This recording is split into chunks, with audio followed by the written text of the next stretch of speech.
So fantasy playoffs are 3 weeks away. If you have a record that is above 500 or like 6-5 or higher, this is the time to use your bench as running back central. Running back central. This is the time. If there's any running backs that you think can help out your team in the fantasy playoffs, these fringe receivers, if they've already had their bye already, you don't really need these fringe receivers.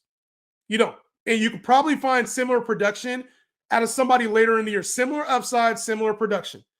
So if you have 3 to 4 strong receivers, which that's why you trade for strong receivers during the year. When everybody's panicking on them, you want to have the Devontae Smith for the low. You wanted to get Devontae Adams when everybody was panicking on him. These are the reasons you make moves like that during the season. So now we can play running backs in case one of our Aaron Joneses gets hurt, in case one of our Kenneth Walkers gets hurt. That's the harder position to replace. We can find running backs right now. As you can see, running backs are starting to come from the woodworks.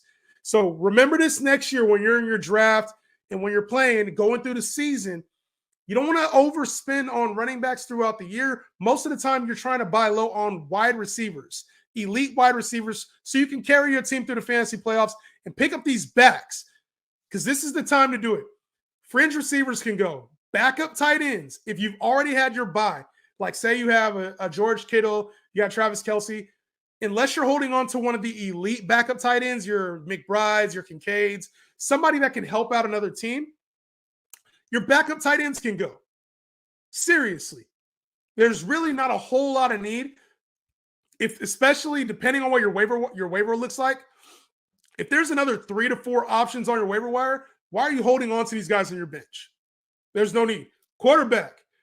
If you can start Jordan Love, Derek Carr, Matt Stafford, these guys are on your waiver wire. I know quarterback's a little different this year, but typically there's not 15 quarterbacks out, right? Like normally you can find a quarterback that can help you out. So look at your waiver wire, and if you feel like there's enough quarterbacks on waiver wire, unless you're sitting on 2 QB1s, there's no point in holding on to a Derek Carr. No point in holding on to a Stafford unless you're praying that your guys don't get hurt.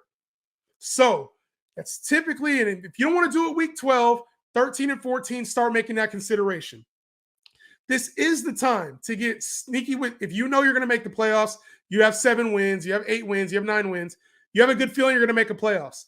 This is the right time to start stacking up on defenses. Getting a defense or 2.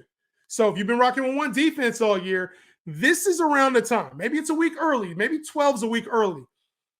But I'd rather be a week early. You stack those defenses for 15, 16, 17, and make sure you don't drop them. Live with the results. If one of those 2 defenses can't get you a win over the next 3 weeks, it was the wrong defense anyway. Okay? So look for those defenses, the 15, 16, 17 defenses. We're playing that card right now on free agents. You're not going to have to spend because next week and in week 14, once people start realizing, oh, I made it to the fantasy playoffs. Oh, my position's locked. Then they're going to want to spend on the defenses a week early here. You guys rock with me. Be a week early, okay? A week early. So this is the time to go get defenses. If there's other tight ends and quarterbacks on your waivers, feel free to send the mediocre options to the sideline. You want to keep your more invested, the ones you're more invested in, keep those guys, right? So I talked about on the tight end side, your Kincaid, your McBride, so your Evan Ingrams, right? Like keep those guys. Quarterbacks, you want to still keep your Trevor Lawrences, your Dak Prescotts, your Brock Purdy's. You're not dropping those guys. But when you start to get to the fringe range, you can let those guys go for more upside with running backs, okay? I think you want to absolutely have running back options here as your season goes on.